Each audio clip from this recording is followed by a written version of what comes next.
Good day once again, future engineer. Right now, we'll be discussing the horizontal structural irregularities following the discussion that we had last time on the vertical structural irregularities.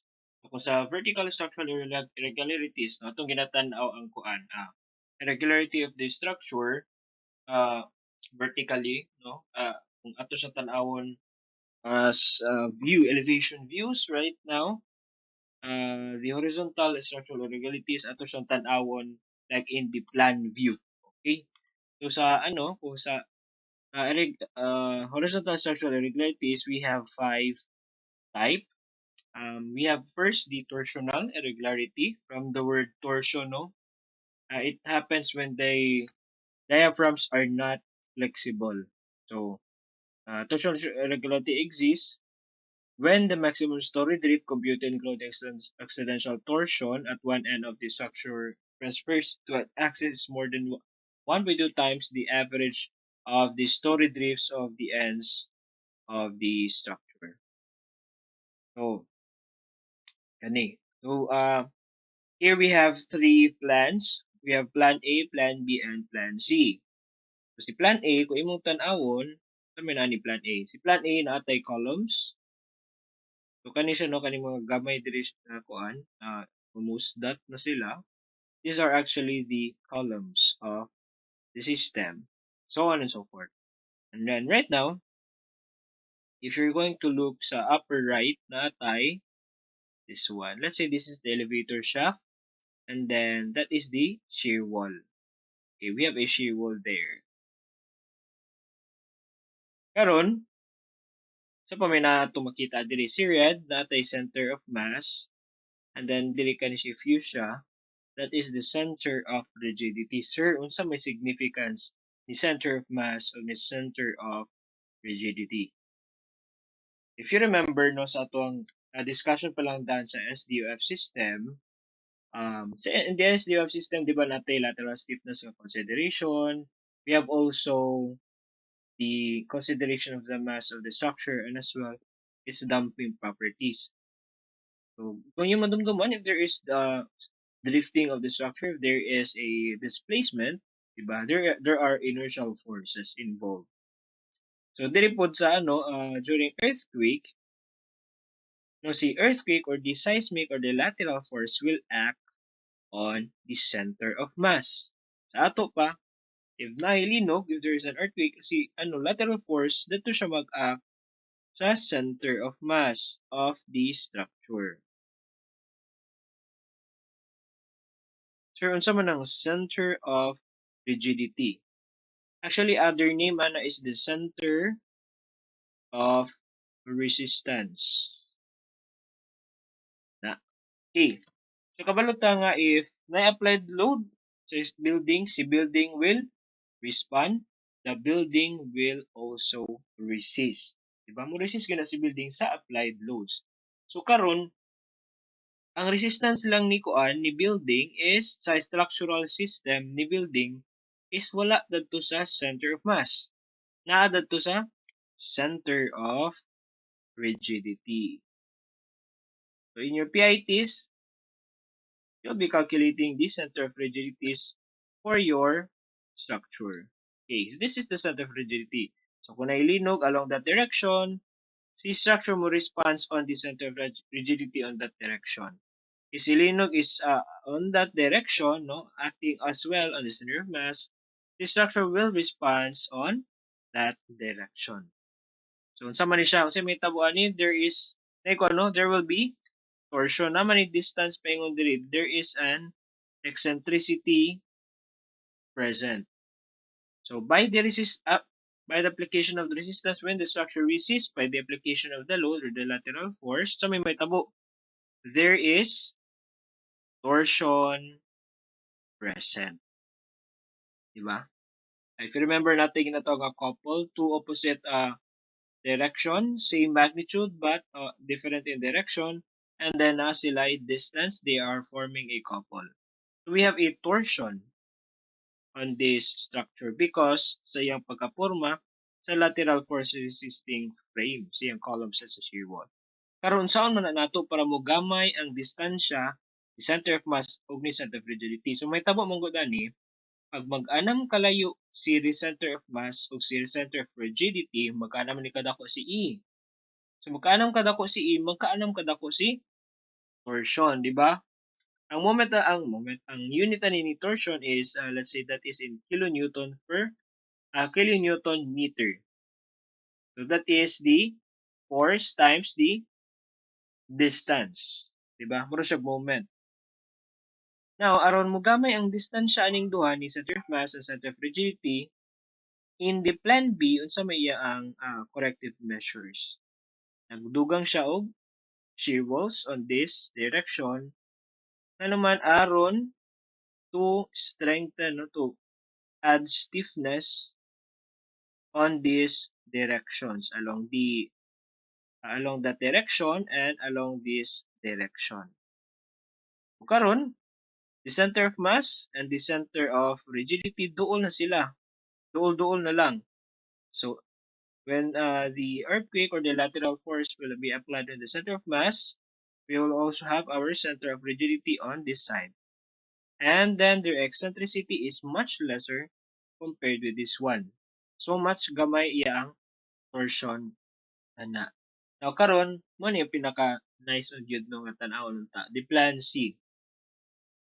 When the center of mass is at the center of rigidity, itabo if there's an applied lateral force on the center of mass, the center of rigidity will also be acting on that point. So there is no eccentricity, therefore the building, there is no torsion sa ato ang building.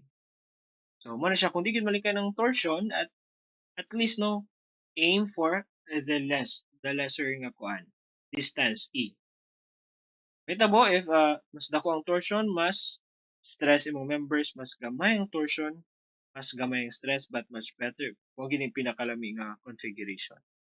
The center of mass will be at the center of rigidity is also at the center of mass. So this is an example of the building. Mo siya. This is on the first one under normal condition, and then there is a torsional effect. When the center of mass and the center of rigidity is dako-dako og distansya. So these are some of the torsional failures sa history. So diri no pag twisting niya nga motion, eventually back and forth man na siya feel iya ang column. Same also diri and tanaw ni siya nga column. No, kung inyong tanaw si CR, the center of rigidity, if si earthquake mag-act on the center of mass and then the center of rigidity on that part, kamara na ilang eccentricity on that part. Ato na pangalan EF. Now karon kanino man pud imong tan-awon if mag-act si earthquake on the center of mass along this direction and the center of rigidity along that direction. Imong tan-awon dako kay ang eccentricity, let's say that is our EY. EX okay lang gamay, but the EY eccentricity along Y is dako kaayo.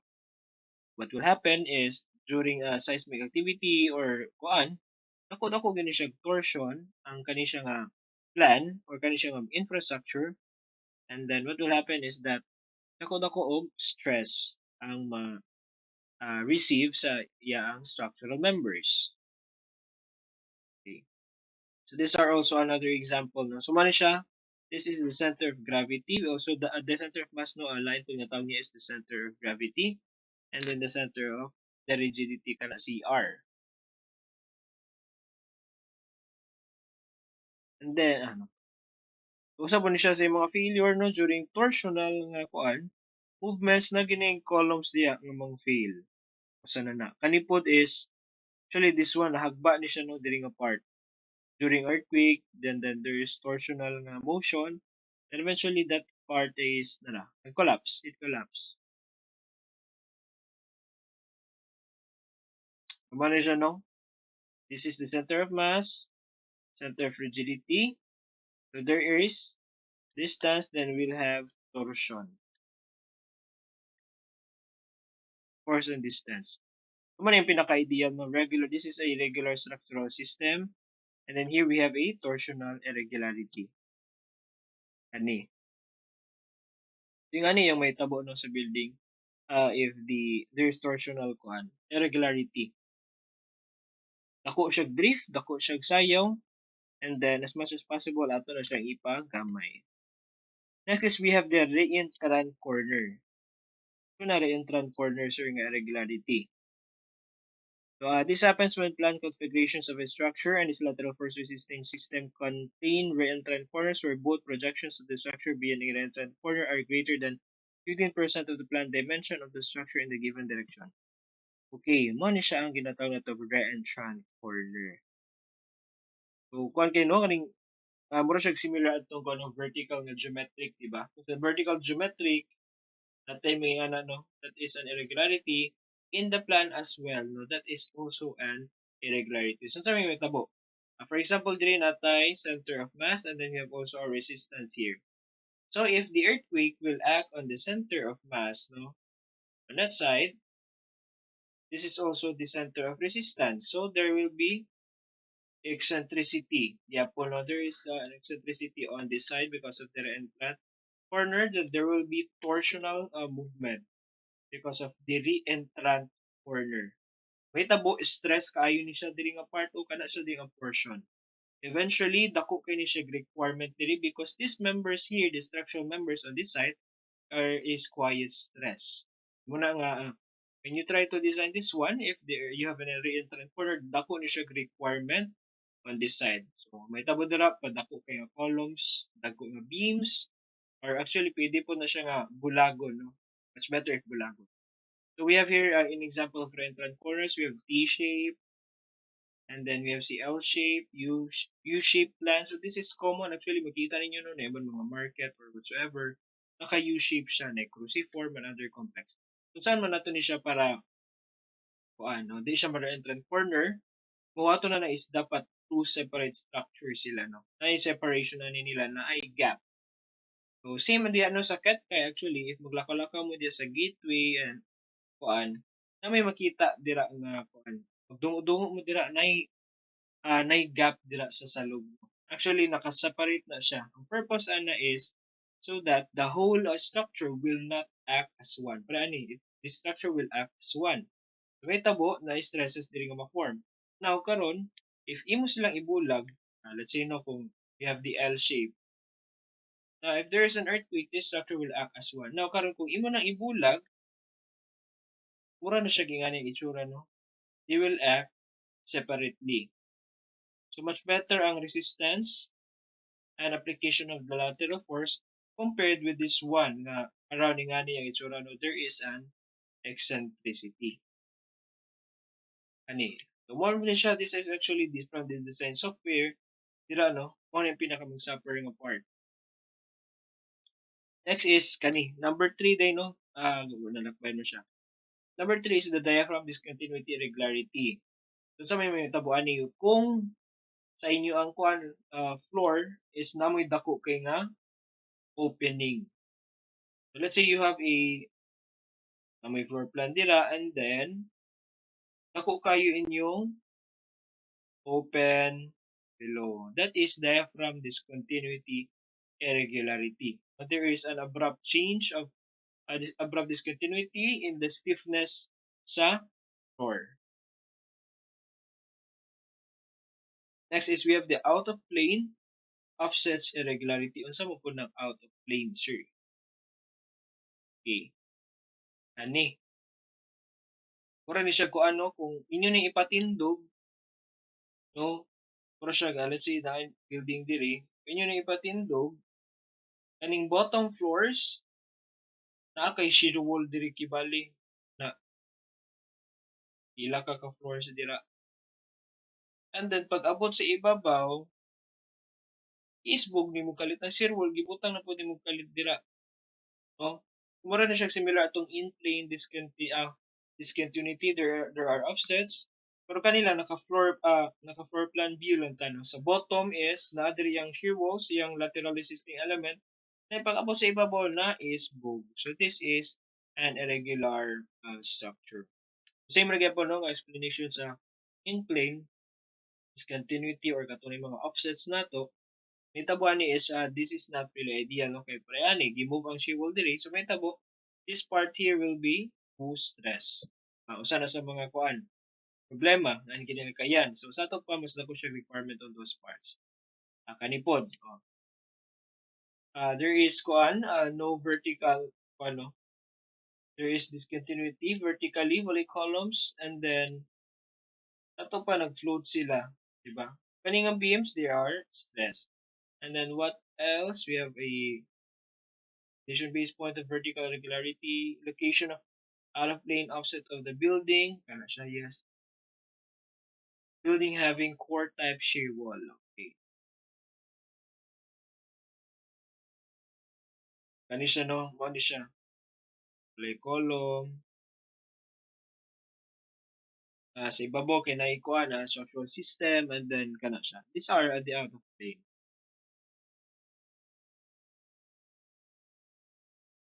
Then lastly, we have the non-parallel systems regularity. Unsa man pala siya sir? Lahat to kapag istorya, di ba, kung plano ta, gusto mo ginatungin, ano ka nang, paano gina sila ba kung pwede ma-mirror, di ba? They are parallel. So, kani pong kuhanan parallel, di ba, ibutan na itong mamutan tag shear wall diri, ano mo, di ba, itong pinakagusto buhaton nga parallel sila at pang-atpang. Nasa non-parallel, na hiwi-hiwi. This is, wala na siya yung concept ni non-orthogonal or non-parallel. This is, for example, this building, no, this is a multi-story residential building. Ilan na ka-story. Taas na siya nga building. This is a very irregular, no. As you can see, ang iyang design is dili symmetrical, no. They are not parallel. They are non-orthogonal. So, may tabuan ni if ang what do you call this, the system, the lateral load resisting elements or frame or system, is dili man sila parallel, may tabo ni more likely the center of mass nagidistansya no sa center of rigidity like the katong mga L-shape kanina rental corner so on and so forth. May tabo there will be much concentration of stresses in its members and then dako siya og requirement, di ba? By the way, no, we have also other engineering concerns that is not part that we discuss as time sa vertical and horizontal irregularity. So this one is a problema po is ani sa problem gyud ni kay mga construction ba nga daya-daya ba ang materials is daot nga substandard nga kabilya substandard nga unsa pa na wala nag-meet sa mga requirement. So nitabuan ni this is a multi-story building and then even ilang nakita no na crack dira and then mura siya kuan.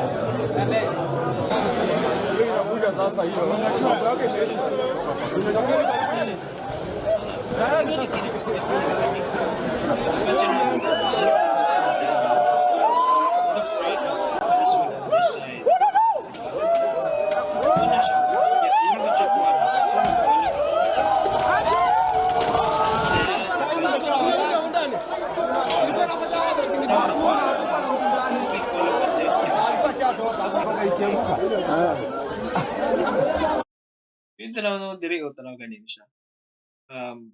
Yung kabilya, dako ang column din yung kabilya kay gamay kayo, di ba? Tara, grabing pala. So imagine no, pila ni 1 2 3 4 5 6 story and then napas ibabaw or 7 story. So substandard materials nagapulpog and then tanaw eventually nibuto ang columns no on the ground floor and then nag-fail si ground floor una and then nahagba si building. So hadlo kayo no. This is a residential supposed to be residential building. Imagine no nailay nga occupants diri na ilang kwarto, sa pa ilang mga gamit, mga precious nga kwadra, and then wala. Kuba. Nagtag ang gamit rin. Nagkuba. Nakadlock is if na life involved. Magani in this case, I think there's no life involved here. Matigda naman sa mga tao. So this is ko ano, very hadlo kayo siya nga situation as a civil engineer. So, may kamot jud mo no, as an engineer nga, sakto gid yung gibuhat. This one,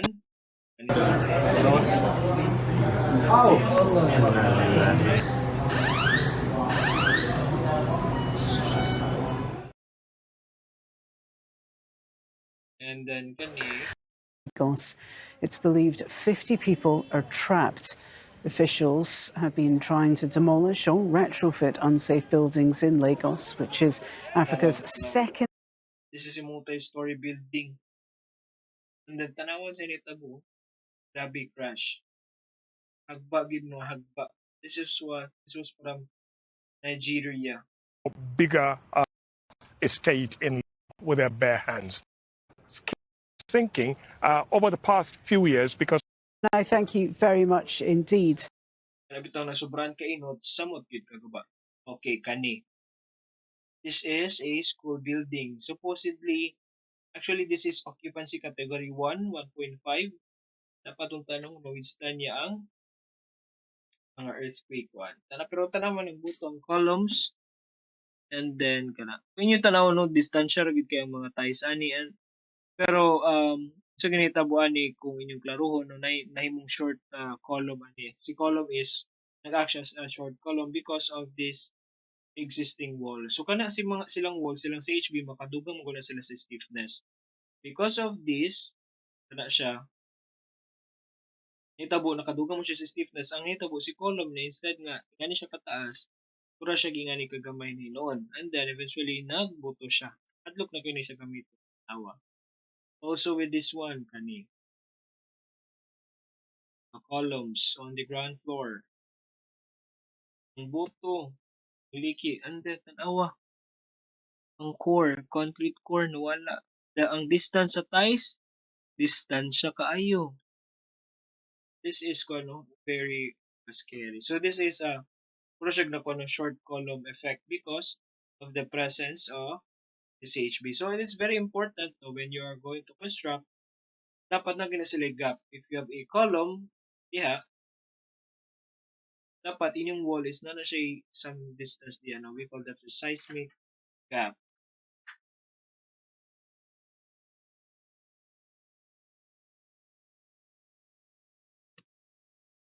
Usap pud ni. Problema sad kayo ni. Ibangagan ang beam in favor of the pipes. Murag mga daot. Nauban, gibangagan ang kolong. My gosh. This one. Gibangagan aron maagian sa conduit for the kuan. Pero ito kanipod. 3 columns. Magic ra ni. Basta lang gid nga kuan makasuporta okay na na. Sayo po ni siya na this is problematic. Ani, ibutog yan po ni. This is a multi-story building. Nawara good now. Ani, this is very common nga kuan in the subdivision. Dila ko magsaba pero may mga subdivision here in kuan sa tuan no CDO. Walay columns. Na CHB pero mo sa tuwa CHB lang gigamit. This one is nay kuan this is the lateral force walay kuan katong moment resisting frame. Nay beams and then ay column diri nga perting iwanga and then CHB na din siya. Tanan. Sure di ba natin bearing wall? Ambot lang ka bearing wall basad ka ni. Pero compared with the bearing wall system and the moment resisting frame system, mas dako og resistance si moment resisting frame system or si column ug si beam. Kani, dagan gyud ko ni. Tanawa the size, no? Because ani beam paingon dia og diri is different. And then, tanawa. Ako kayo opening, tanawa na pag ni diri oh. Nay beam diri and then isapor sa ibabaw na sa prog naglutaw i-beam diri nga side.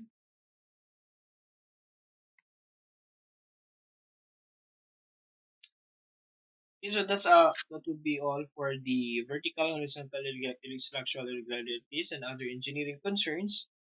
Following will be the discussion on the different structural system and then the calculation na dayon for the lateral force procedure.